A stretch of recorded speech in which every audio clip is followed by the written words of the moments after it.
Hello, everyone, and welcome to another episode of Lords of Limited. My name is Ben Morney, and joining me on the line, as always, Mr. Ethan Monoist Sentry Sachs. I don't know about you, but I feel like a Monoist Sentry.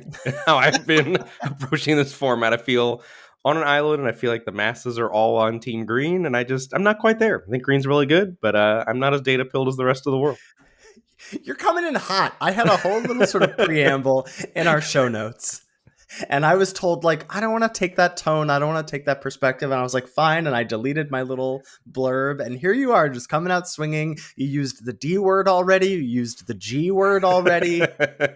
No, hi, how are you? No, good morning. We're just getting into it, huh? Yeah, I told you the voice I wanted to use, which is my voice. I want to speak my truth, and I'm here to do it. Yes.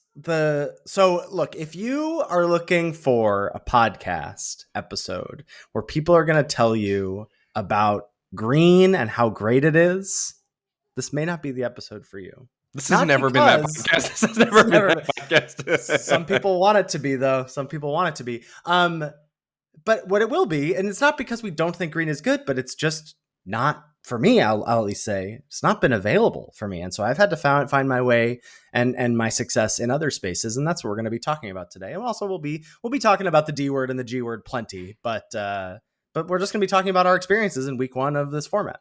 Yeah, and I have played Green. I'll be the Green representative for the podcast. I've played Green a lot, and I think Green's very good.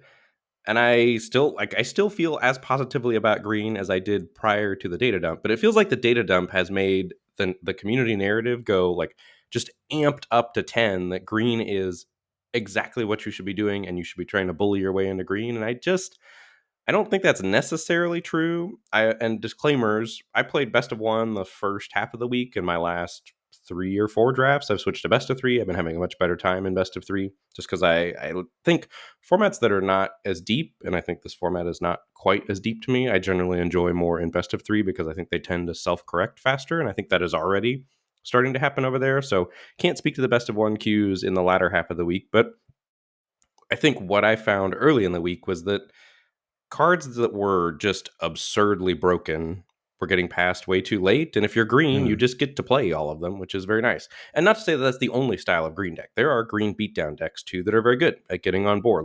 And I think this is a board presence people format, as we talked about last week. And Green is very good at getting on board bigger and faster than the other colors. Yeah, so as evidenced by us already getting into the meat of things, we've got a lot to talk about. So let's take a quick pause, do some housekeeping, and then we'll get back to the meat of the episode. Let's chat about the Patreon page. Patreon.com/Lords of Limited is where folks can go to give back to the show if they so choose. What you get via the Patreon is access to our Discord, which is an amazing community of like-minded limited individuals. And higher up in the reward tier rankings, you can get access to our podcast feed, which gets you not only this episode a day early ad-free, but also access to our weekly bonus mini episode, though sometimes not so many, of Lords Unlimited, which drops in your feed on Thursday. Another thing I want to shout out, because some folks did it this week, and I feel like I always forget to do it, but we also have annual subscriptions that you can do, which get you a pretty hefty discount. So if you're like, well, I know I'm going to support these guys for a while, and I want to do that, then that's just an easy way to save some money for yourself and get those perks as well. So patreon.com/Lords of Limited, if you want to go head on over and check that out. And we want to shout out our new patrons the first week that they join. This week, we're welcoming Taco Men X, Lachlan, Evan, Jimmy, Sasha, Sean, Miguel, Jason, Jack, Adam, Lucantopia, Miguel, and Donovan. Thank you. We really appreciate your support. Yeah, cannot say thank you enough. This episode is also sponsored by FusionGamingOnline.com, your Canadian headquarters for Magic the Gathering and beyond. Need some singles for your latest deck? Sealed product for the next draft? Sealed product to store in your closet for years and years until your next draft? Maybe it's time to finally cash in that stack of cards you've been ignoring. Fusion makes it easy, with competitive prices, speedy shipping, and yes, actual humans on the other end of customer service, which is big game. My fiance Catherine spent 3 hours on the phone getting run around in circles by AT&T and couldn't get a person for the first hour, and then finally got people who were sending her to other people. So Fusion Gaming Online, real humans on the other end of customer service if you need them. If you're in Canada, it's a slam dunk, but even if you're in the US, don't sleep on Fusion. They're faster and more affordable than you might think. Head over to FusionGamingOnline.com/Lords to shop now and let them know that we sent you. That's FusionGamingOnline.com/Lords, Real service, real people, real booster boxes, real good deals. Get those in the closet, fusiongamingonline.com/lords. And speaking of some singles, I wanted to do a little catch-up corner about some cards that you shouted out last week that I had a chance to play with this week that I don't know if I would have been as aggressively interested in had you not been pointing them out, and I'm happy that I did. So one is the Seriama, the one white, legendary artifact spacecraft, rare. It's a 5/5 flyer if you station up to 7. And that's pretty, like you said, 7 was sort of the magic number. A 3-mana 5/5 flyer for station 7 is large. And when it enters, you search your library for a legendary creature card, reveal it, put it into your hand, then shuffle. And other tapped legendary creatures you control have indestructible once this is online as a creature. I had one legendary at the time that I picked this, was able to scoop up another one. So only 2 targets. We're not in Final Fantasy land here. Yeah. This card is excellent. It's very good because oftentimes the legendary is at least a 4/4 or whatever. What legendaries did you have? I had the rare 3-mana 3/3 in white that, like, when it or something, it's a soul sister, like gains life gain on life. creatures. That card's ETBing. great. I love that card. And then I also had the white-black rare 2/2 Vigi Menace thing that grows. Okay, so when not stuff huge, dies. but No. I had seen this in tandem with the white black gold uncommon, which is a 4/4. Oh, yeah. And so then it's like trivially easy to follow the play pattern of not this on 3 necessarily, but play this, search that up, play that, tap one other creature, and this is online attacking as a 5/5 ship the next turn. I mean, if you go 2-drop into this and then crew or quarter, if you station this on 3, so now it has 2 counters, and then if on turn 4 you play something that has 3 power, you can station with the remaining 5, and you're attacking with a 5/5 flyer on turn 4. That's so big. Plus you drew a card or drew a creature. Yeah, card's awesome. And then the other thing that I was pretty skeptical about when you were talking about them was the station lands, the mythic cycle of lands that have station 12. They're great. I had the black one in a deck. I never activated it once, but I was so happy to have the free ability to tap your free creatures. ability, which is like, that's very cool design. I want to like tip my hat to WotC and R&D for designing a mechanic where I actively want to tap my own creatures at sorcery speed for some benefits. I think that's cool. And I did have Uthros Titanic God Core, which is the one that turns into Tolarian Academy, has blue tap, add blue for each artifact you control. I was air quotes stuck on 3 mana with this, but once it was online, I was popping off. And in conjunction with Nanoform Sentinel, which still continues to be one of my favorite pet cards in the format, the 3-mana 3/2, when it becomes tapped, you can untap something else. You get to double. You station it and then use it to untap the land. So you're like, okay, float 5 blue, untap, float 5 more blue. Yeah. Pop off. Like, just incredible. So would recommend those station lands. I know you've been living in the Mardu space. Have you played with the white station land yet? I haven't yet, but that looks insane. So that's once it's online, it's 3 and a white tap to just like make a copy of a creature or artifact, except it's a legendary, but like it doesn't go away. It doesn't go away. And so I played against a white black deck and I was like, this game's going fine. And they had stationed that up a little bit and they put it online. And then we were kind of stalled out. I was a little bit ahead, and they played the black spacecraft. That's the Edict, and they just chain Edict my whole board like over the next 6 turns. Like you can lock people out hard with different artifacts with the white land. It's really cool. So that you need to chase that dream if you're in the Mardu space. I'm definitely going to get there. Well, and chasing the Mardu space brings us to some big picture thoughts and talking about the D word and the G word and all that stuff. And I put together our show notes, and then I was still thinking about, like, there was some discourse in our Discord about it being a Bant format, or like people feeling like they were living in that space. And unsurprisingly, I've been living in the Mardu space. That's like sort of my sweet spot, but I also have found success there and also have found that to be open, etc. We'll talk about that later. But I was trying to think about the parallels between this format and Ether Drift, of which I think there are quite a few in terms of the big bad green monster. That was a vehicle set. This is a spacecraft set, etc. And in the past, we've had success thinking about things on a spectrum, and they've often been in these formats where there are additional types, whether it's vehicles, or I think this was first coined by you in Neon Dynasty, where we had a spectrum of like artifacts to enchantments.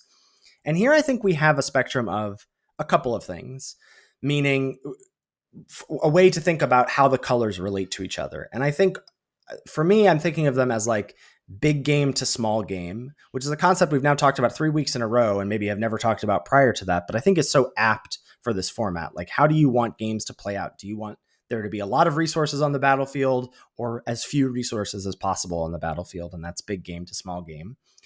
But I think that basically parallels thinking about colors that play well with spacecraft to colors that don't play well with spacecraft. Yeah, all of that checks out to me. Like I read this in the show notes, and I was kind of had this, but not this clearly defined. And when I read this, I was like, yeah, I agree. This makes sense for me for the format.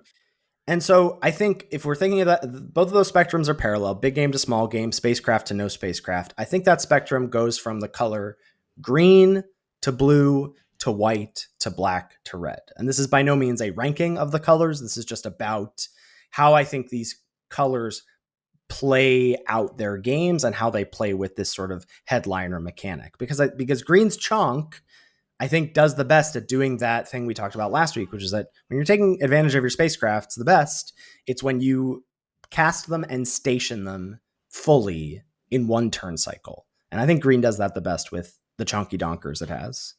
Yeah, that makes total sense to me. The other And then, thing I think this does really well, the spectrum, which is why it rings so true to me, is you can so clearly see the two spaces you and I have been playing in and that Bant space. Like it all lines up, boom, boom, boom in yes. a row. Like talking the Lords of Limited Discord, green, blue, white is at the beginning. If you want to play the biggest game, it's right there for Bant. I've been living in the middle of the spectrum in blue, white, black. Like I've really been living in the Esper space, certainly in the latter half of the week. Once I identified, no, I do like blue way more than green. I was just kind of off the green train after data came out and everybody was like, green, green, green. And I always like doing the counterculture, what I think is like the second best thing that I actually think is the actual best thing to do. And you're just all about making the worst thing work. Hey now, I will defend. I'm going to defend black a little later on in the episode, but it's a combination of, and like Ben is alluding to, I've been playing in the Mardu space, which is mostly black, red, and black, white. I haven't had as much success with red, white, or haven't found myself in that deck as much. But it's just, I like the black cards a lot. I like the small game aspect of like Virus Beetle, removal spell, accrue a little bit of value, whatever, that I have found to be open a lot. But so I think, yeah, it's interesting that those sections live next to each other. Those are the three triplicates on this spectrum. Well, and you mentioned Virus Beetle. If you want to play an anti-green deck, it's Virus Beetle. Like for the green decks that are trying to go big, or any deck that's trying to go big, Virus Beetle is so good at not letting your opponent do that, especially in multiples. Right. Well, the thing that is so good about Virus Beetle, and it's what Hekdai's lacked in the last format, and it recalls Virus Beetle in its original format in Neon Dynasty, is that it's actually a card.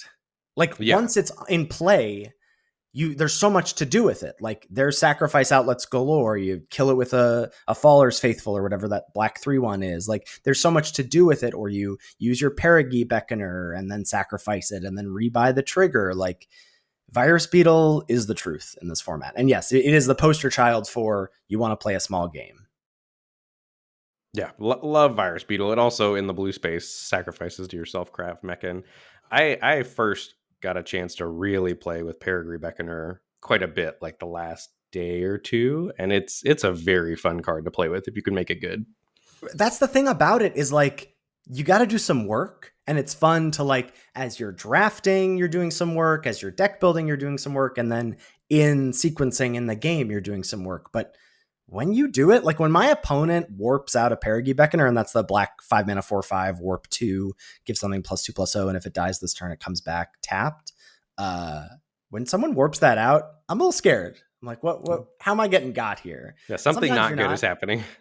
I had my poor opponent. I did it just for value on my Monoist Sentry. No, not Monoist Sentry. The Monoist Grav something. The 3 mana 2/1 flyer dies into a tapped 2/2 artifact. And I just like had the mana, so I'll warp it out, or maybe I cast it, whatever. Just gave my flyer +2/+0 on attacks to get in for 2 extra damage. My opponent must have forgotten and then focus fired it in combat. And I was like, sure, you don't take 4, but I'll take my free 2/2 now. Thank you. So Yeah. yeah, Parageet Beckoner is really sweet. You've got some revised format truths for us. And now truth with a capital T, right? These Truth are with real. a capital T. No sarcasm intended here. I think this is what we would have said had we known about the format. And I think just as a way to, I think this is something we should start doing, like not that first week, but this week. Like after the format's settled, after we've seen some data, like all that sort of stuff. So number one, kicking it off with revised format truths that I think are actually true. Do believe in these. Cards power level in this format is pretty clearly divided into tiers of like top tier, mid tier, bottom tier, or however many tiers you want to say. But I think the most important thing to identify is that there's significant power level gaps between those tiers. Like the gaps between the best cards and the next best cards and the next best cards are large gaps. Yeah, I agree with that. And I would say, along with that, picking cards of a lower tier when you're faced with a choice between cards of different tiers is a recipe for disaster. Like in the draft format, like if like what I could see people doing or happening to people, and maybe this isn't what's happening to people, but I could certainly see if the narrative is green is the best, and you are picking a card like Galactic Wayfarer over something that is like an actual B or an actual B plus or something. I think that's a recipe for disaster in that moment, but also just a recipe for future disaster potentially in the draft. So just I think being aware of what the best cards are and making an effort to pick them whenever possible. And Can I the other hop? Oh, go ahead. and then the other point I want to make in addition to this is that, and this is all kind of tied up in the first format truth, lots of colors other than green have good cards. And green has good cards too. Like I am not poo-pooing on green. And like it's sort of fun to poke the data bear, and I'm doing that a little bit, but like I truly think green is good. And I think green has a lot of good cards, and I think green plays very well in the format. Yes. But so do a lot of other colors. Like the gaps between green and the other colors, if green is the best, which I don't subscribe to. Like blue's the best for me, green's the next best. But whatever the gaps are, they're not that large color to color to color for me. Yeah. Or, or Maybe certainly not there's that. a gap for red at the end, but Yeah, there are gaps for colors, but even Red's best cards, like Red's best cards are really good still. And yes, if that's where sure. you need to be to get Red's really good cards and nobody else to get Red's really good cards, I think that's where you should be. Yes. The reason I wanted to butt in there was that I think there's like this. I had an experience this week trying to figure out like, because as I said, I have not been able to get into green really. I've been drafting best of 3 exclusively on Arena. I think I did a couple of MTGO drafts day one because Arena was down, but largely just been doing Arena best of 3.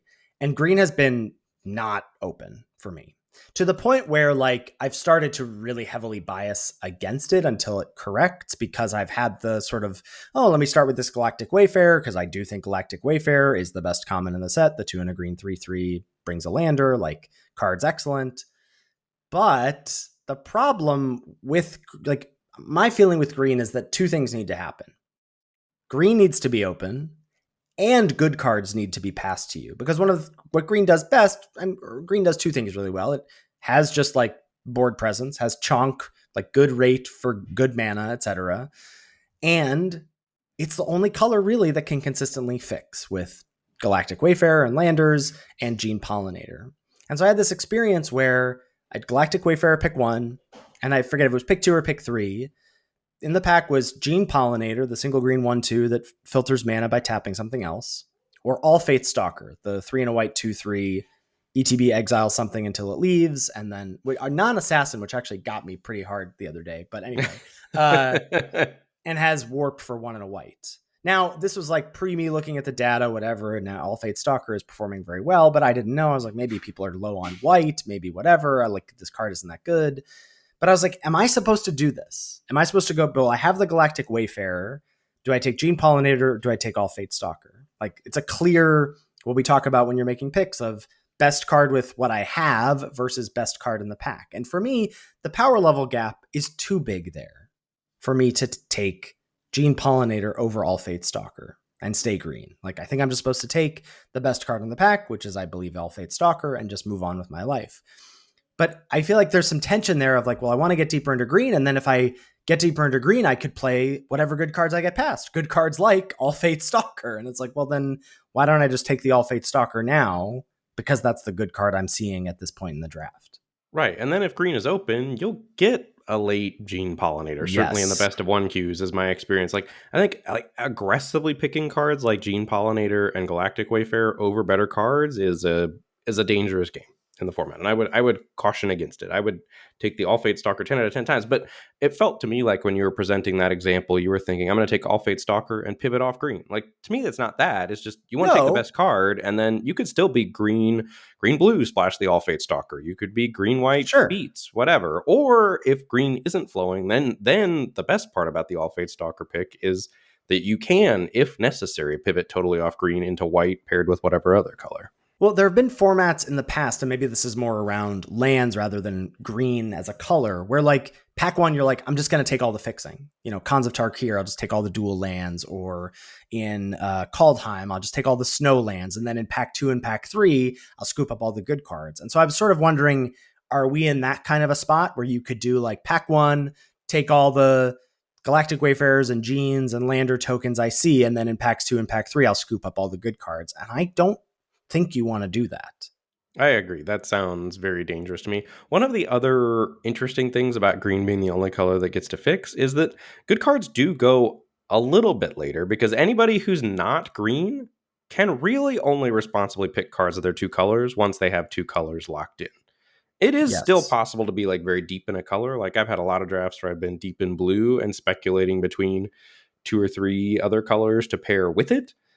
But those are, I think, more rare than, well, at some point at the end of pack one, you've just locked in two colors. And for the rest of the draft, you can really only take cards of those two colors.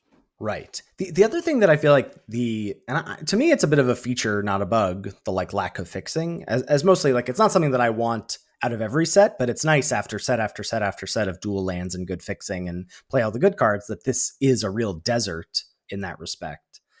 That signals have so far felt extremely clear to me because people don't like get to take whatever they want and then play them. You sort of do have to, you get like a pick six signpost and you're like, oh, okay. Or if you're deep in a color and then pack two, pick three, pick four, you see a thing, you can go, oh, I'm seeing something clear as signals. Signals have felt much clearer in this format to me so far than in previous sets. I agree. Yeah, I have felt that as well. And it's been nice. I like reading signals in drafts. Yeah. Okay, next format, truth. Board presence people. I think just as a default in the format, getting on board with bigger stuff faster than your opponents is excellent. It's very good. And in tandem with that, stats matter. And I think all of that is why green is doing really well. Like green is very good at getting on board faster with bigger things than other people. And even some of my blue decks, I've had trouble with like green playing the 4/4 trample landfall creature like a turn ahead of schedule thanks to a gene pollinator. Like if you don't have the removal, that's a tough start to deal with. That thing's cracking in for 5 for the next 2 to 3 turns. So certainly that's a good easy way to win a game of Magic, and green's very good at that. Yep. Agreed. Next one, number 3, removal interaction is excellent. Like just being able to mess with your opponent's stuff in some ways. Preferably removal, but even blue's mental modulation card, the one on a blue instant, tap something, cantrip, and it only costs a single blue on your turn. Stuff like that. Just if you're the games hinge on creatures and being able to tap your opponent's stuff in upkeep before they can station, or they're planning to station up their thing and they go all in that turn to get their spacecraft online and then you can tap it down. Just being able to mess with your opponent's stuff is very good. And I think especially because if you subscribe to the tiers with large power level gaps, you have to be able to get the top tier stuff off the battlefield when it comes down. I think that's a game changer. And my experience, most of the games, not all, but a majority of games, like over 50% of games, come down to a few key cards. Mm-hmm. Yeah, that tracks for me. So I think all that says I really want to be packing quite a bit of removal and interaction, and I want to be able to find it when I need to. Next format truth, which we've already kind of talked about, but number 4 is you can't splash if you aren't green. And normally I speculate pretty aggressively. Like I'm an aggressive speculator, and I have had to like slap myself on the hand several times this format because when I see like in pack 2, if I'm blue black, and let's say as a random example, pack 2 Mm, pick 6, I see a card like All Fate Stalker or the 3/2 Muldrifter Angel thing that searches up a plains, like those two good white uncommons.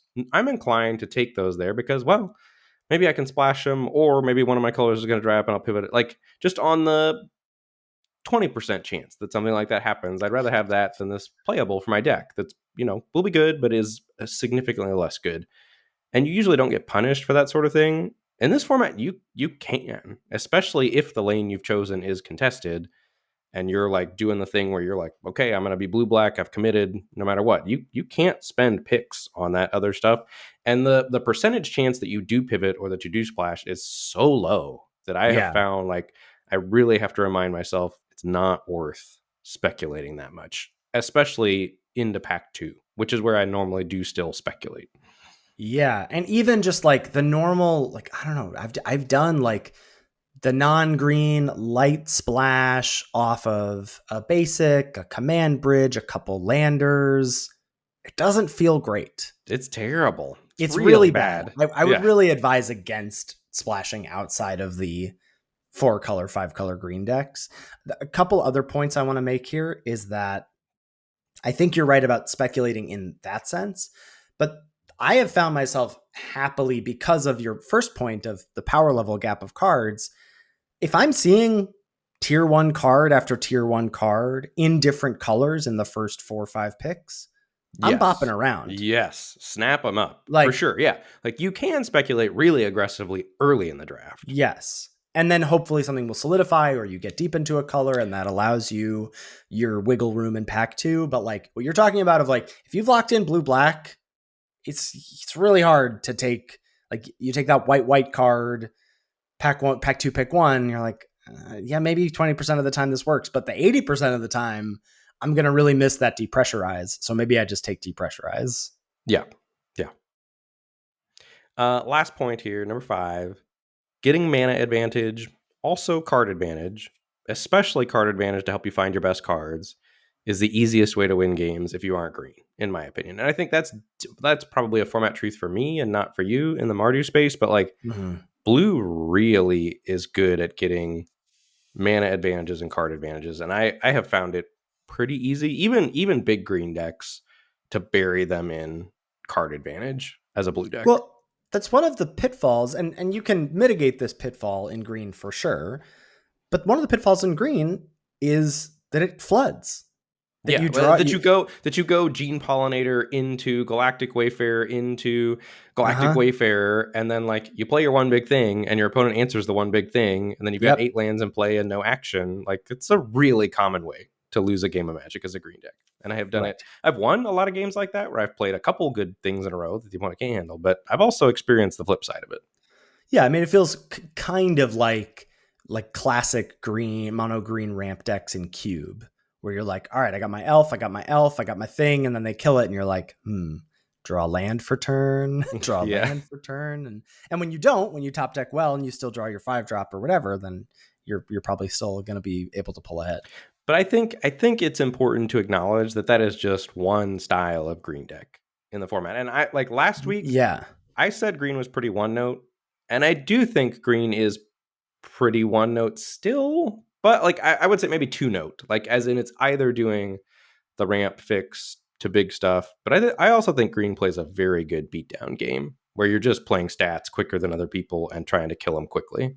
Right. Well, a couple of the cards that like I took note of from the data dump that we got on 17 lands this week. And that's sort of the thing is the talk of the town is green because when you just look at the aggregate data, green occupies a ton of, and this is probably out of date, but it occupies 7 of the top 11 common spots, 4 of the top 8, with the asterisk of if you sort by top players, it gives a much more balanced slash, I would say, accurate view of the format, and it isn't dominated by green cards as much. They're there, but not like they are when you just sort by everybody.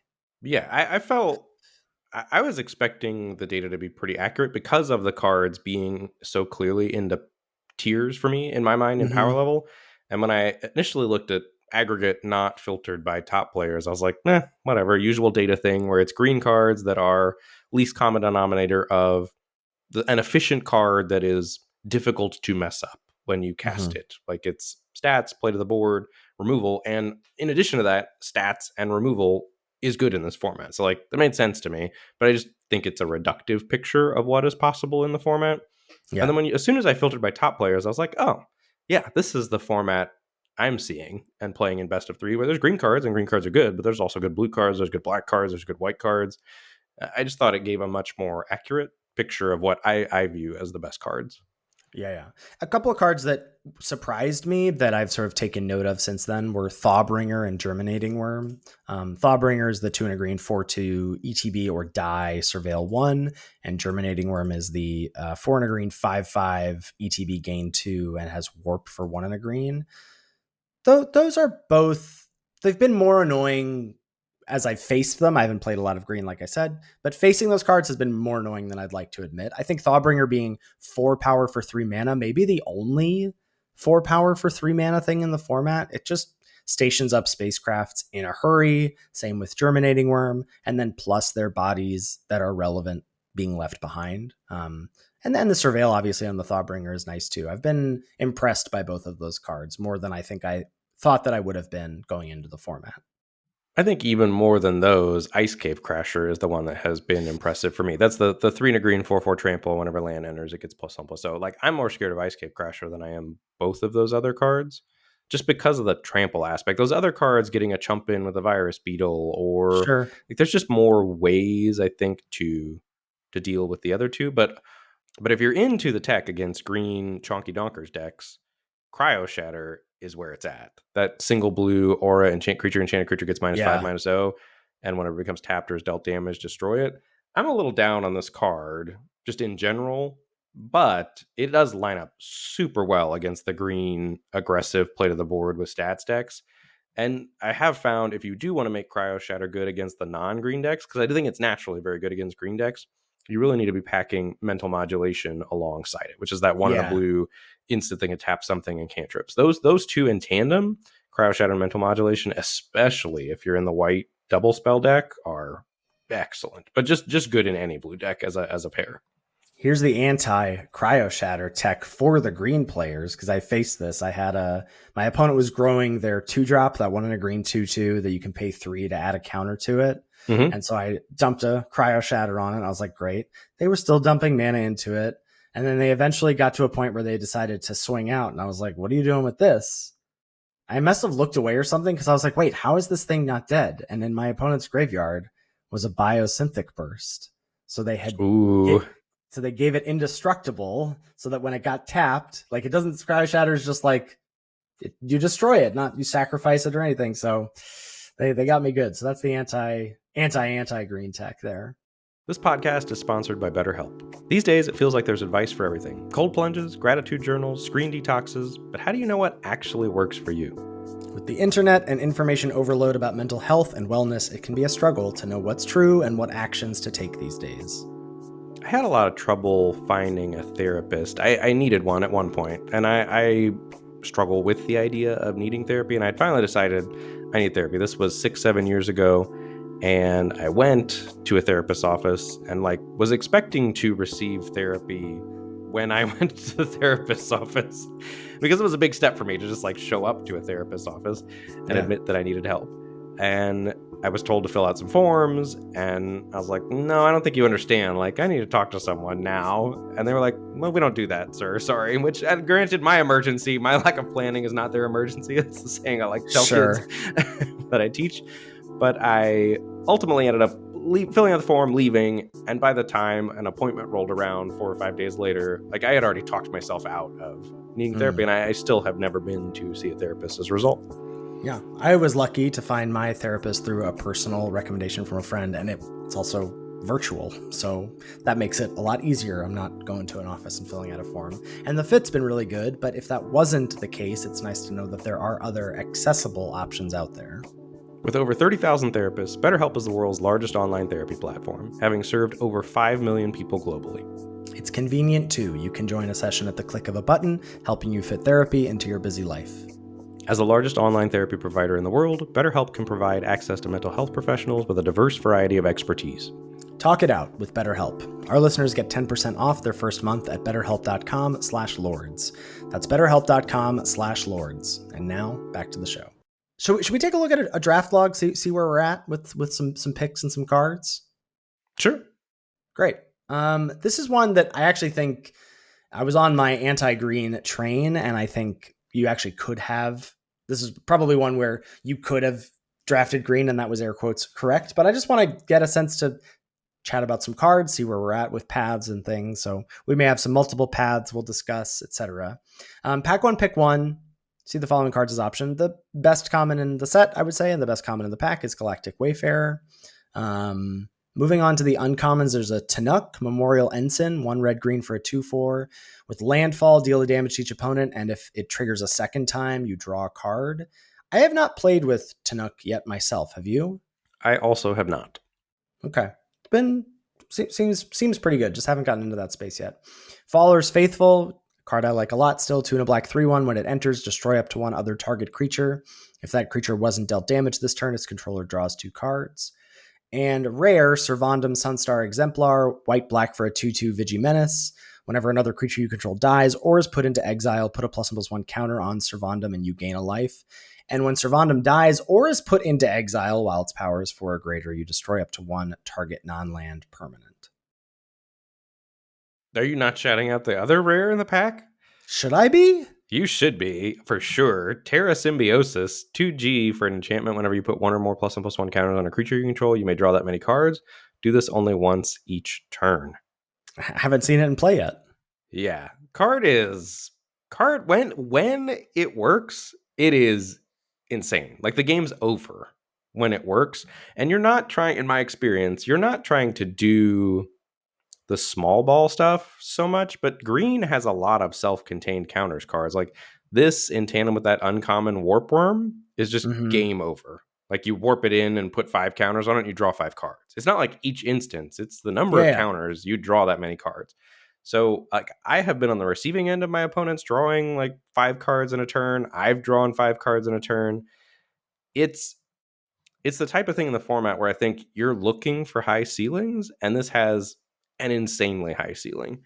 Not that I would pick it here today. I would not pick it today, but I have first picked it before, and it's gone well for me. With as much as I am, I think, soft avoiding green at this point, I wouldn't first pick it today. But I did first pick it earlier in the week, and it was good. And I think you just have to try to combine some counter stuff with it. And if you do, it is very good.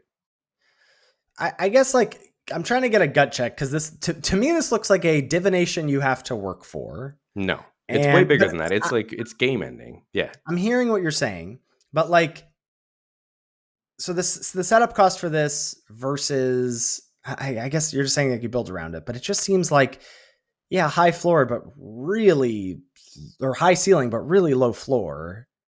And I'm not sure, but you just don't play it if you're going to hit the low floor. Yeah. I mean, it doesn't go in every deck, but I think in the right deck, it's top tier. And like, top tier cards are really good in this format. That would be what I would say for it. Sure. If I were going pack one, pick one here today, I would be taking Followers Faithful. 2 and a black, 3/1. When enters, destroy up to 1 on a target creature. If that creature wasn't dealt damage this turn, the controller draws 2 cards. Also, is the community narrative that black is bad? Because that seems absurd to me. The community narrative does seem to be that black is bad, and I have a little ode to black waiting for us in the wings because I feel like it deserves a little bit of defense. I also think it's easy to miss, like, if you're trying to play black and do what green does, like, then you're gonna have a bad time. That's not what black does. You're gonna have a bad time, right? So, like, I can see that, but I'm drafting black a lot and winning with black a lot, and I don't think it's a bad color. I don't think I'm like getting lucky or whatever. But yes, Followers Faithful is excellent. And is that part of your, is that part of an avoiding green thing? Like, where is Galactic Wayfarer in this? Because for me, when I looked at this pack, I was like, Galactic Wayfarer, I think, is the best card in this pack to take. But I was so green gun shy from having been pushed off of it draft after draft. No, like, to me, this isn't that. Like, first of all, like, just the thought of first picking Galactic Wayfarer sounds miserable to me. Like, even pre like soft avoiding green, because you're just like first picking Galactic Wayfarer is, well, I hope I get some good cards, like And which I just hope is, green is open. and I hope green is open. Like both those things have to be true, yeah. Which I don't love. I just think Terra Symbiosis, the white black rare, which I see that you selected, Servandum, and Faller's Faithful. I just think all three of those are intrinsically more powerful cards than Galactic Wayfarer. So Galactic Wayfarer is not even in consideration for me. If Okay. Terra Symbiosis is a blank, I think it's an option, but I would always take Terra Symbiosis, pack one, pick one, over Galactic Wayfarer. That's why I didn't even mention it, I guess, because they're both green Great. cards. Well, that makes me feel a little bit better about this draft because I think looking back at it, I'm like, if I take Wayfarer, I end up, I think, in a better spot. But I took Servandum. This was part of my like, I'm just doing the Mardu thing, and guess like I thought Servandum had a higher ceiling than Faller's Faithful, so in a similar sense of your discussion about Terra Symbiosis, that's sort of why I picked it first. I do think picking gold cards early is really dangerous and bad because of I the really don't fixing. like it. Yeah. Because I you can't agree. splash. Like this is either white black is open or you're Right. not playing this card. And I like black, and I'm fine to pair black with green or blue. I don't love pairing it with green. Black green is not great. But I love pairing it with blue, and I'm willing to pair it with white or red, certainly. Mm-hmm. Yeah. And black, it's interesting because in previews and Crash Course season, you were like, black green looks bad because of the signpost and it's not doing the graveyard thing. And I was like, black green looks good because there's good green cards and good black cards and you play them together. And the reason I think black green doesn't do well is because the two colors are Have doing totally such different game plans. Yeah. different things Yeah. in the That's the format. problem. Yeah. That's why it's not that like it doesn't do the graveyard thing. It's just like those colors want two different things from the games in terms of big game, small game. Okay. Yes. Well, what if I told you you could take Zervandum, pack one, pick one, and wheel Faller's Faithful? Would that be appealing to you? That would be highly appealing to me, but that just means we're drafting with crazy people. That's It's like we're true. we're pegging the top five cards that should not wheel. If we do the LSV Vintage Yes. Cube special, like Terra Symbiosis should go 1, Servandum 2, Faller's Faithful 3, Tanook 4, Galactic Wayfarer 5, and then like And then 3 other whatever cards else. should be gone. Yes. Yeah. Correct. It's Um, like it's not what happens. Okay. So, and regardless, I mean, it's interesting. This draft is a lot less interesting if we're not talking about two disparate paths, because I think either you take Faller's Faithful or Servandum, pack one, pick one. And I think pack one, pick two, it's a clear choice of Umbral Collar Zealot. I think this has my vote for best non-rare in black. This is the one in a black 3/2. Sack another creature or artifact, surveil one. this is You're giving me some eyes. No, I'm just like you were talking about. I was thinking about superlatives. Right now, this is winning the superlative for card I want to play with the most that I have never seen in a pack. Oh, wow. Like, I want so badly to play with this card. And if you're not on the Umbral Collar Zealot train, and this will sort of start to get into my defensive black, like enabling Void for free is everything black wants to do. Like just, and it's got so many utilizing rectangles for free. And we have some comments about what you guys say rectangles. What does that mean? We just mean any piece of game object that's either an actual card or a token your cards make is a rectangle.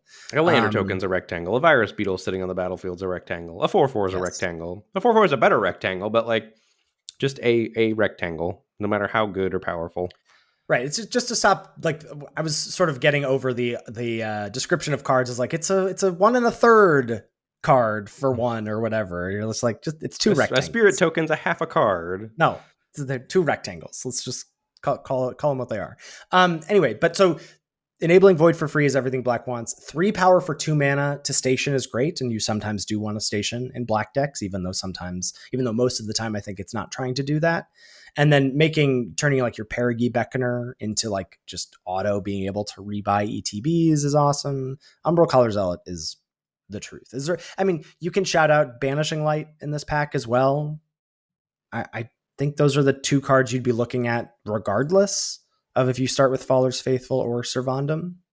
Yeah, it'd be Zealot or Banishing Light. Those are the 2 best cards, and then there's a clear gap, again, for every other card. Yes. So Like if we're doing the LSV, what shouldn't wheel? It's Zealot and Banishing Light, and then like everything else is kind of whatever. yeah, yeah.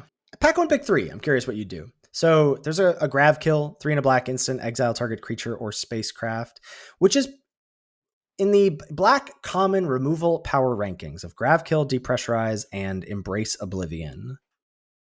Where's grav kill for you? The best one. Or best one over Yeah. depressurize. Yeah.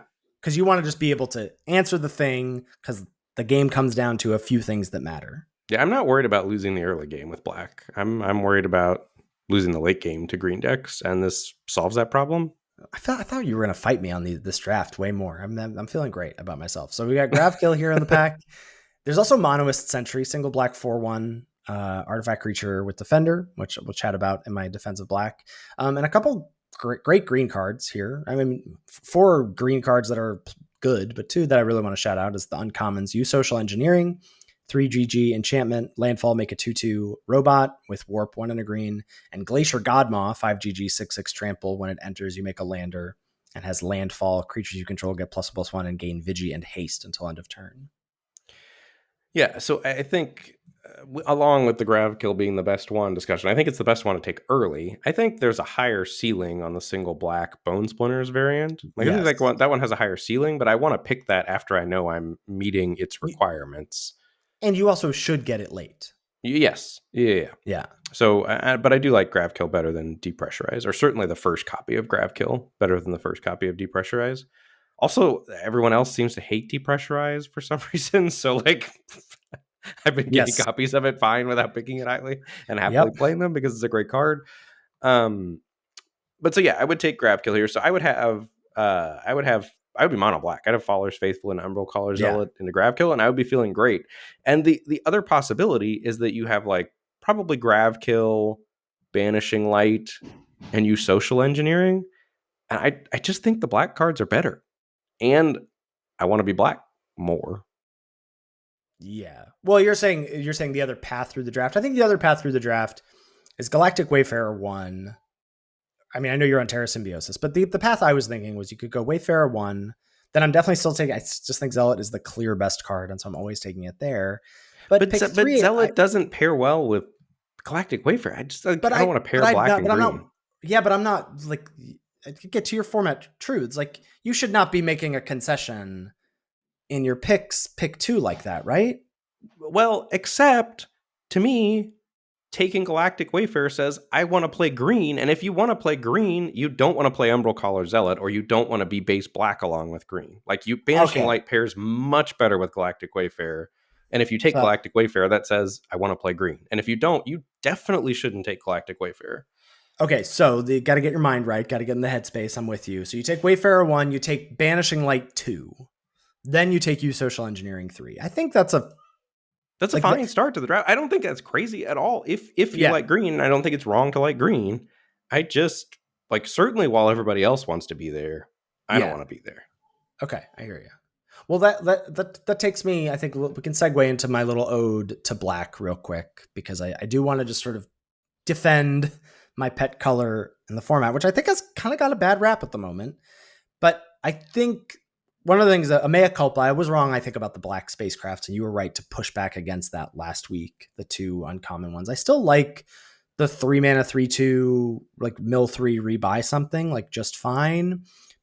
And they're not bad per se. Black can do a spacecraft thing, which is mostly off the back of Monoist Sentry, which is that single black 4/1, because that just like turbo stations. And Hilderblade, which I like a lot, which is the single black +3/+1 equip 4, which auto equips end step if void happens. And then just like your thing's massive, and then you get to station up something real fast. But I don't think that is black's plan A. So I'm not saying like you can't be stationing and spacecrafting when you're black, but it's not black's like main way to proceed through the games. Yeah, I was making a lot of faces while you were talking. And it was because of the name Hilderblade. I was like, oh, that's a weird typo that Ethan put in our show notes. I would have bet you a large sum of money that the name of this card was Hyperblade. I have read it as Hyperblade. I've called it Hyperblade all format long. No idea that was called Hilderblade. May I proceed, sir? You may, but that's why the eyes were happening. I felt like you were ready for me I to was like, like. well, because when the eyes happen, I'm always sure that you're gonna be like, "What are you talking about? You're crazy." And I guess we should say, because it's not Hyperblade, it is Hilderblade, that will be our Fusion Gaming Online card of the episode. So make sure you're not ordering Hyperblades when you go to fusiongamingonline.com/lords. You're typing in Hilderblade. You're getting 4 copies so you can power up your creatures for free on End Step. FusionGamingOnline.com/lords. Get your hyperblades there. Hyperblades. Okay, the other thing we're talking about, it's redundant removal that people seem to be low on. I'm getting Depressurizes 8th pick. I'm getting Embrace Oblivions on the wheel. And truly, like, if we're talking about what are the best cards, I've already said that I think Umbral Color Zealot is the best non-rare. Virus Beetle is better than the removal spells. Yes, Virus Beetle is the most best. important thing Yes. for black, because it just glues everything else together. It makes your Embrace Oblivions better. It makes your Sack Outlets better. It makes your Perigee Beckoner better. And black gets quite a bit of card advantage. Well, the other thing, along with Virus Beetle, I don't know how much we've talked about Nutrient Block on the podcast yet. Ooh. Nutrient Block is the 1 mana indestructible artifact that you can sack. It's a food to gain 3 life, and it has the text whenever it's put into the graveyard from the battlefield, you draw a card. That card is absurd. And I, 4th pick that card routinely, I think, because of how much I like blue, but Nutrient Block is a very good glue card along with Virus Beetle. Nutrient Block, early front runner for the Golden Egg Award for me. Yeah. I was comparing it way too hard in preview season to Instant Ramen because I was like, they're kind of the same thing. And you got the card up front with Instant Ramen. But Nutrient Block just being that thing where you're like, okay, I want something to sacrifice. And this is something for me to sacrifice that is going to give me a card. And that's better kind of than getting the card up front in a weird way. Like, one of the things I love doing is that with, I was going to talk about all the sort of ways that, because what black is doing, and I feel like if you're on the green train, that's great, but that's probably a reason you're not on the black train, is because the cards don't really, yes. colors They don't work don't together. play well together, and they don't have the same ideas of what they want to do. Black wants to keep the board as small as possible with removal, keep your opponent's resources as minimal as possible with Virus Beetle and Hand Disruption. And then it's like, okay, and I will eke ahead with my Hymn of the Faller, the 1 in a black, surveil 1, draw a card, lose a life, and you draw a second one if you have Void, or your Faller's Faithful, that card what are you saying? We're about to have 2 FusionGamingOnline.com/lords cards of the day, because I also would have bet you a lot of money this was Hymn of the Fallen, and have been calling it Hymn of the Fallen all format long. Yeah, I don't know who Faller is, but he's got a hymn and he's got a Faller's Faithful. So Faller is somebody, I guess, or something. Anyway, Faller's Faithful, 2 in a black, 3/1 ETBs, kills a thing. If it was dealt damage, then it's just dead, and if it wasn't, its controller draws 2 card. What you're missing, the reason Ben wanted to first pick it, we talked about it last week, but I still feel like this card is misunderstood. Kill your own Virus Beetle. Kill your own Beam Splitter, whatever. Kill your thing, draw 2 cards. And for 2 mana, awesome. it's efficient card draw. Yeah, it's efficient card draw with a little bit of selection. You're talking about him now, right? Yeah, him. Him is very efficient, yes. Faller's Faithful is the one that kills a thing. That's great. Voidforged Titan, the 4 in a black, 5/4, Void trigger in your end step, draw a card, lose a life. And Swarm Color, to talk about Nutrient Block. I don't think Swarm Color is great by any stretch. Oh, no, 3 in a black, not good. It's not good, but one of the, this is one of the things I'm not saying you're playing Swarm Color in all of your black decks. If you're playing green, you're just looking at the cards and seeing them how they work. If you're playing black, you're building a synergy deck. You're building a deck that works well together. And when you have Nutrient Block in play, you play Swarm Color, use it to station something, because this isn't when it attacks, it's when it becomes tapped.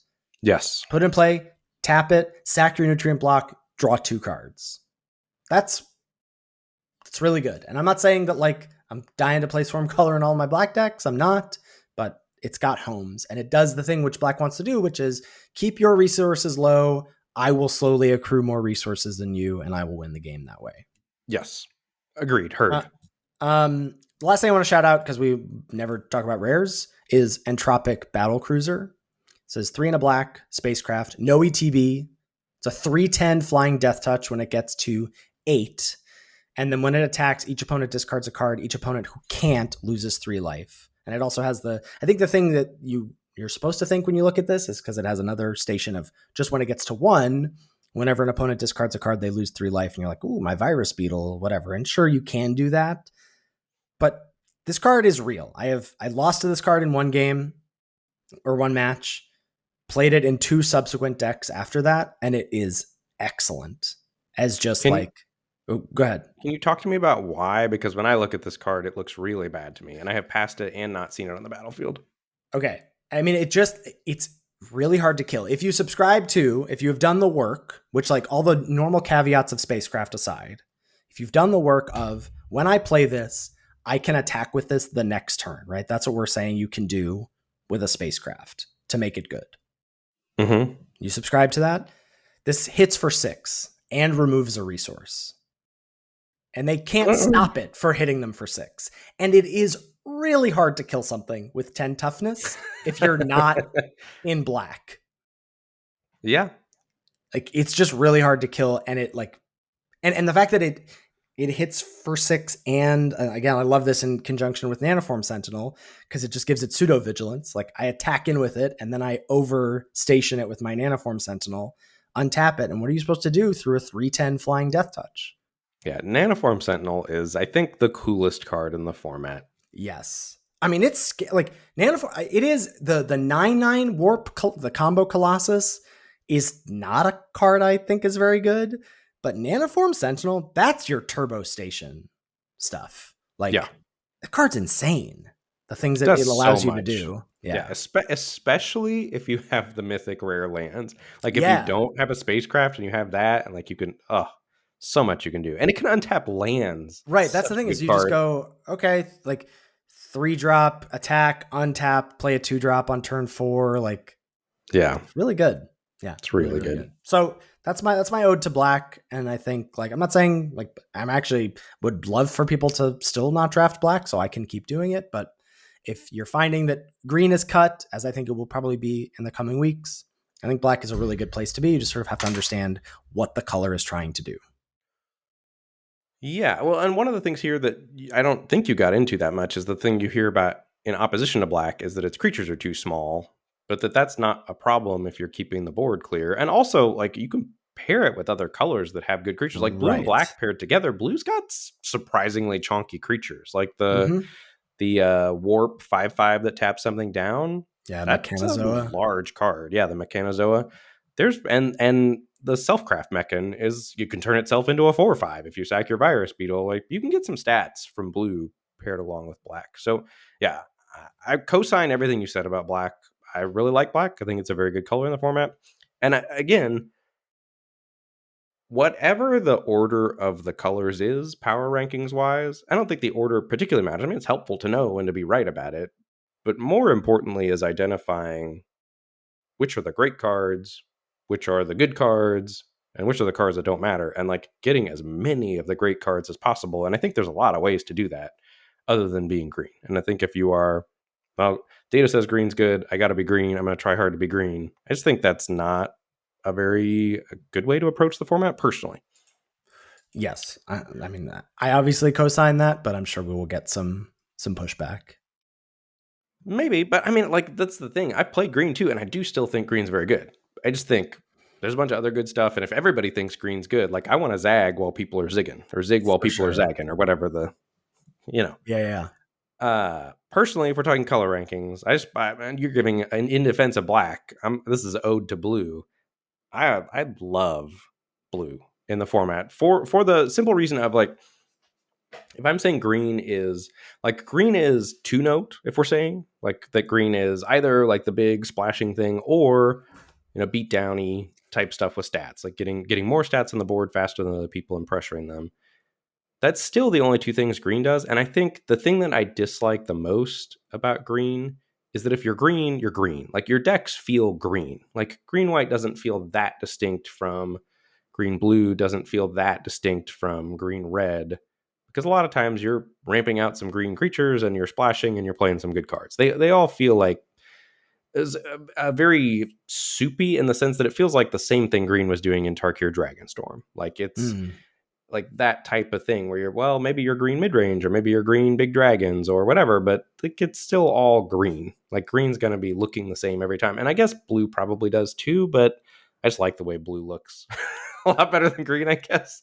I don't know. Well, I Beauty's also in the eye of the beholder, whatever the saying is.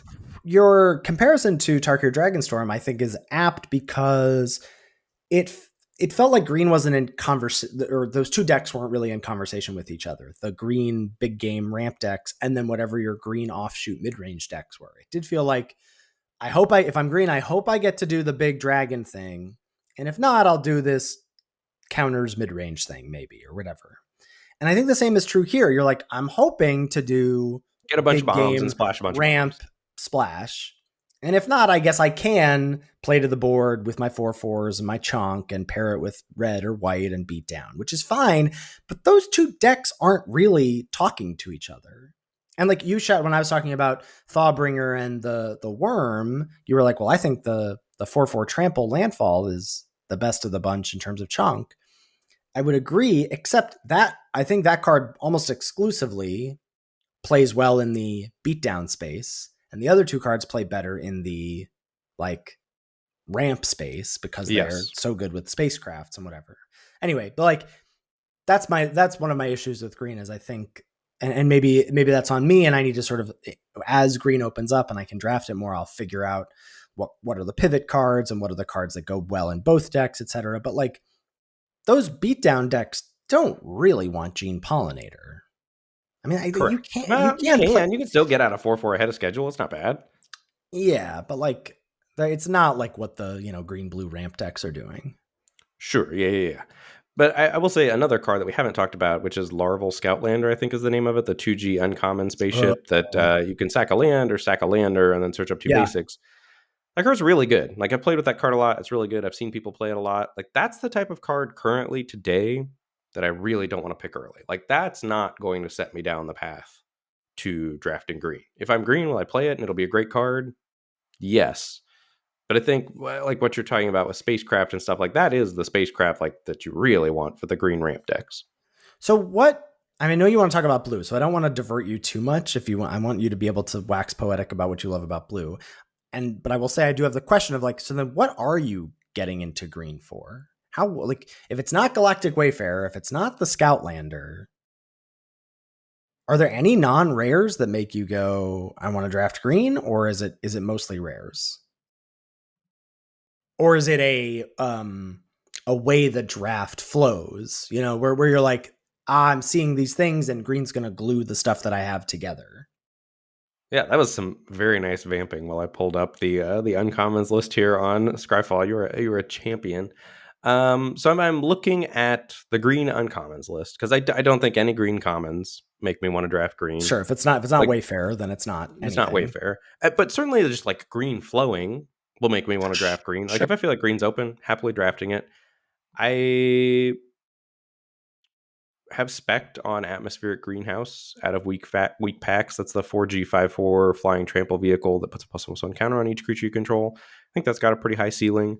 And that's just good, right? Like that's a card that if I'm talking about green having these sort of two distinct paths, that card goes in both of those green decks. I mean, it's Probably. best in the beatdown decks, but I think goes in both decks. It's not for Larval Scoutlander. I think the best green uncommon for my money is Sea Chip Agrarian. I think that is the card I have gotten into green the most for. That's the 3 green, 3/3 when it becomes tapped, make a lander, and whenever a land enters, you put a +1/+1 counter on it. I will happily, that is just a really powerful card. Like, I think that's similarly powerful to the 3 and a white 3/3 that when you double spell, you gets a +1/+1 counter, you draw a card. Those are very Card. comparable cards in terms of power level, and also outliers in terms of usually the 4 mana 3/3 that does the synergy thing is not good enough. Those are both absolute bangers. So I think the two most common ones for me are the Siege of Agrarian, and then also in the multicolored space, Sure. that's how I do it. Also, like if I'm blue and I see a Biomechan Engineer, I'll draft blue green. If I'm black and I see a Seed Chip Brewtender, I'll go black green. If I'm trying to find another color to pair with what I've already started with, and I feel like green is open, I think the multicolored uncommons and Seed Chip Agrarian at non-rare are the most common ways for me to do it. Okay, it's fair. All right, then enough about green. What's you? I want you to be able to sing blue's praises some more.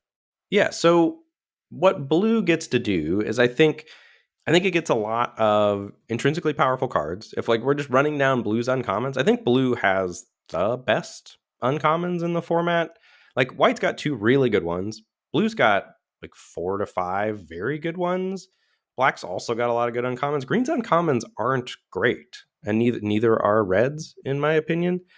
But so if we look at blues, Codecracker Hound is absurd. The two and a blue 2/1 that does the Sib Sig Appraiser. You look at two, put one in your hand and the other in your graveyard, and it's got warp. That card is dumb. What's the best? So we've got like Sig Retriever. We've got someone said Shih Tzu Appraiser, which I thought was nice. What are the dog related Sig Appraiser? Corgi Hoarder was another one that someone shouted out as an organ hoarder variant. Anyway, let us know. Let us know in the comments. What's the best dog related Sig Appraiser comp? Anyway, Yeah, go ahead. it's hard for me to go on that journey with you. That's not where my brain naturally tends to go. Okay. So Codecracker Hound, nuts. Ilvoy Infiltrator is absurdly powerful. It's two and a blue, one Yeah. 3, can't be blocked if you've double spelled, and whenever it deals combat damage, the player draw a card. It's not a blue white card. It's just a very good blue card. And this is the bet. Like it's so funny. We always fight about the Scroll Thief variants. You always are a fan of them. I'm never a fan of them. You did finally leave it out of your top blue uncommons, This one's and nuts. it's an absolute banger. I was like, I saw this and I was like, oh, it's like Gateway Sneak from Ravnica Allegiance, and that was really good. That was Way better than Gateway this is Sneak. way better because any deck can play it. Like you just double spell in decks. Yeah. Yeah. Uthros Scionist is a very good one that you can get late. Two and a blue, Oh, you mean 2/4, Soul second Soul spell. Ring? Soul Ring, yeah. Second spell you cast each turn costs 2 less. Yeah, that card is very, very strong.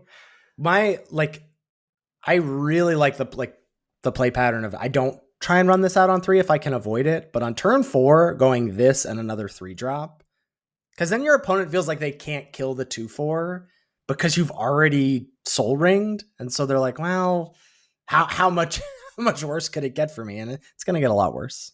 Yeah, Scour for Scrap, you get pretty late and can be a very good card if in the right deck. That's Mm-hmm. the search your library for an artifact card, especially if you've got an artifact bomb. Like Scour for Scrap's real good, and then you can also return an artifact from your graveyard to your hand. Tractor Beam is nuts, which is 2 blue Yes. blue, mind control something, but it's tapped, and then Nanoform Sentinel, Nanoform which you Sentinel. already want to play anyway, gets around that clause and can untap the thing, and then you can start killing your opponent with whatever you tractor beamed. Uthro Scanship is a good spacecraft. The 3 and a blue 4/4 flying for crew station 8. Sorry, I cut it off before I finished the crew word. Yeah. When it enters, you draw 2, discard a card. There's Gigastorm Titan, which is also just another absurd blue card. It's not a blue white card. It's just a great blue card. 4 and a blue 4/4 costs 3 less to cast if you've cast another spell this turn. I also like Specimen Freighter, which is the 6 mana vehicle that bounces 2 things. It's 4/7, station 9. That one is, I think, less good than the other blue cards we've shouted out, but still a blue uncommon I'm quite happy to play. I like that certainly more than the other. The Scanship. Yeah, I like that more than the Scanship. There, I think, similar space.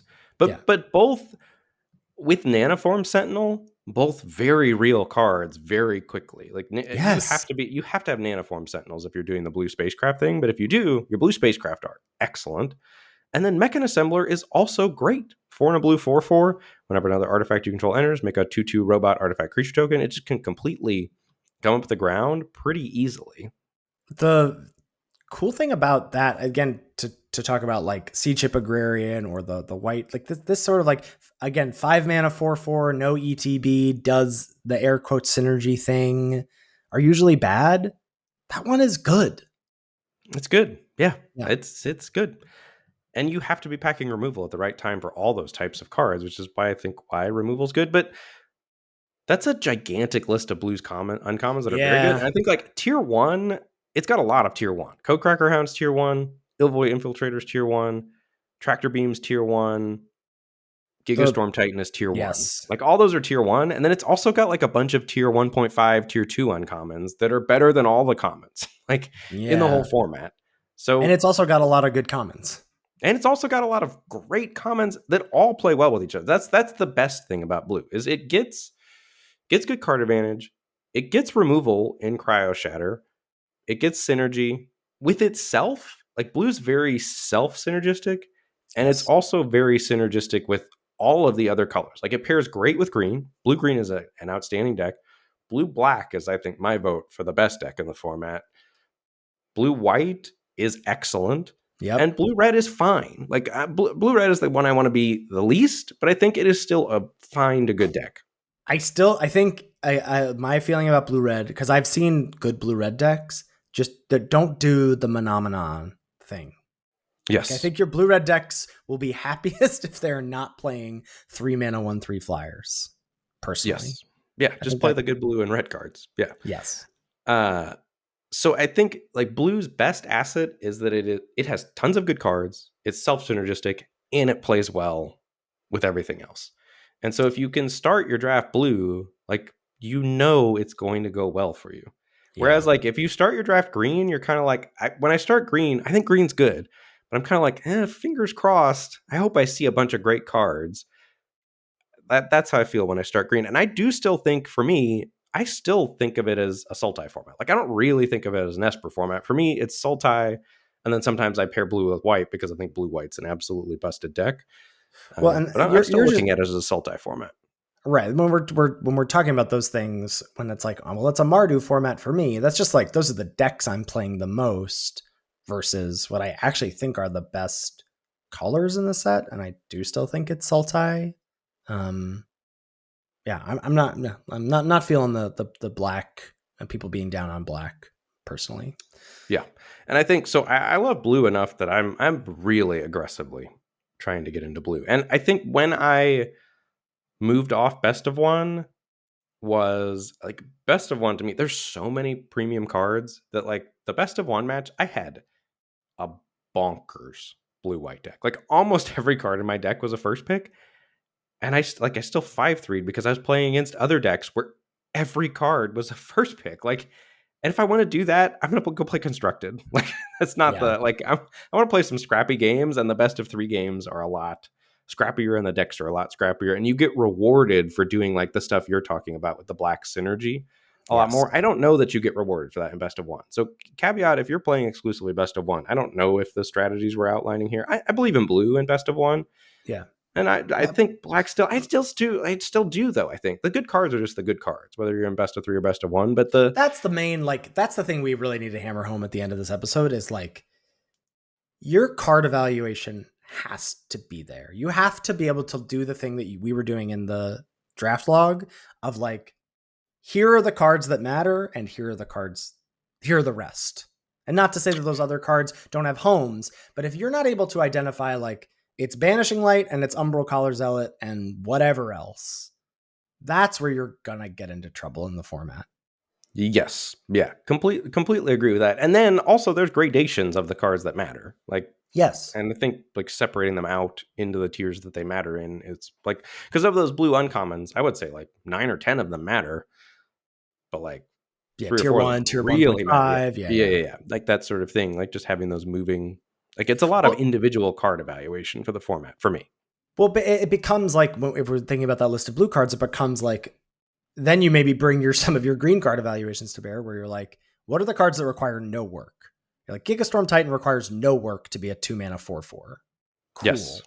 Like, okay, the 4/7 that bounces two things, spacecraft, that requires some work to be busted. Not a lot, and like just requires a couple nanoform sentinels and you're good, but like requires some work. So sure, tier 1.5. Like it's about power plus setup cost equals pick order. Right. Yeah. And then I think black does have more, not setup costs, but it requires tighter deck building. I think to do what blue and green get to do. But I think Yeah. all of that to be said, I think the best of one and best of three feel pretty substantially different to me in this format. And the other thing that I found is that I'm fine hanging in best of one in formats that are really synergistic and complex. Like Final Fantasy, I played best of one almost the whole run of the format because I just Mhm. wanted to play a lot of Final Fantasy games and I enjoyed the draft and the gameplay. Here, I really feel like slamming the best cards in the format against each other is not particularly appealing to me. And I think that's a lot of what best of one offers. And I think best of three lets you dip into the weeds of the Peregrine Beckoner and get rewarded for putting Peregrine Beckoner in the right spots, like that type of thing. And so I've really enjoyed Best of 3. I'm gonna blow your mind one third time here. Okay. It's Peregrine Beckoner. It's not Peregrine Beckoner. FusionGamingOnline.com/lords. 3 cards of the episode. Yeah, and on that note, thank you as always to Salty Pretzels for our intro and outro music. Make sure you give it a listen. You can find all of our content at lordsoflimited.com. We've got our tier list up there. We've got access to our episode backlog. We've got our YouTube channel and Twitch streams, respectively. And we've got our Patreon page and merch, courtesy of TeePublic, all available at lordsoflimited.com. If you've got any feedback about the show or any questions, shoot us an email at lordsoflimited@gmail.com. Thanks so much for listening, and we'll catch you next week for another episode of Lords of Limited. Thanks, everybody. See you later.